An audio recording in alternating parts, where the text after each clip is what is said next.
Assalamualaikum warahmatullahi wabarakatuh. Halo semuanya, perkenalkan nama saya Asma Lubna. Saya dari kelas 10 IPA 1 dan saya sekarang sekolah di SMA Negeri 2 Samboja. Saya sekarang tinggal di Gang Munawar, RT 5, kilometer 38, Kecamatan Samboja, Kelurahan Sungai Merdeka. Saya lahir di Samboja tanggal 19 Maret 2005 dan saya sekarang berusia 15 tahun. Saya adalah anak kedua dari dua bersaudara. Dan saya di sini sekarang akan menjelaskan sedikit tentang materi ekonomi. Yang pertama ekonomi syariah, yang kedua ekonomi konvensional, dan ketiga permasalahan pokok ekonomi. Ekonomi syariah cenderung religius dalam menangani masalah dengan menentukan prioritas sistem pertukaran yang ditentukan oleh aturan Islam. Ciri-ciri ekonomi syariah yaitu menggunakan sistem bagi hasil, mengakui kepemilikan jenis, melarang praktik riba, dan memberikan kebebasan sesuai ajaran Islam. Prinsip ekonomi syariah. Prinsip ekonomi syariah menekankan pada 4 poin.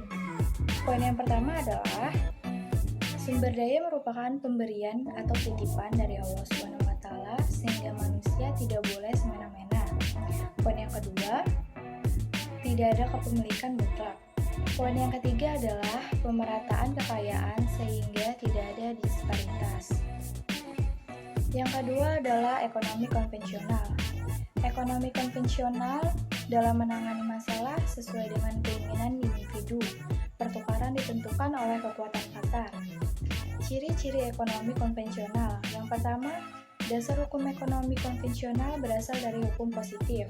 Yang kedua, masyarakat memiliki hak untuk melakukan hak ekonominya.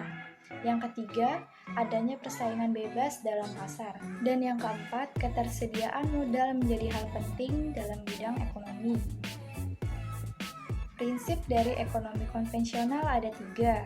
Yang pertama, tidak melakukan penimbunan atau ihtikar. Dan yang kedua, tidak melakukan monopoli. Ketiga, menghindari jual beli yang diharamkan. Yang ketiga adalah permasalahan pokok ekonomi. Masalah pokok ekonomi muncul karena pertemuan antara kebutuhan manusia yang tidak terbatas dengan sumber daya yang terbatas. Adanya keterbatasan sumber daya ini akan menimbulkan masalah. Masalah pokok ekonomi dibagi menjadi 2. Yang pertama, masalah pokok ekonomi klasik, dan yang kedua, masalah pokok ekonomi modern. Pokok masalah ekonomi klasik merupakan bahasan teori ekonomi klasik.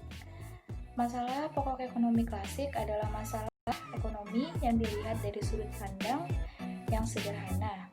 Pada dasarnya bertujuan pada satu hal, yaitu kemakmuran. Yang dimaksud di sini adalah situasi di mana semua barang atau jasa yang dibutuhkan manusia telah tersedia. Permasalahan ekonomi klasik dibagi menjadi 3. Yang pertama, masalah produksi, yang kedua masalah distribusi, dan yang ketiga masalah konsumsi.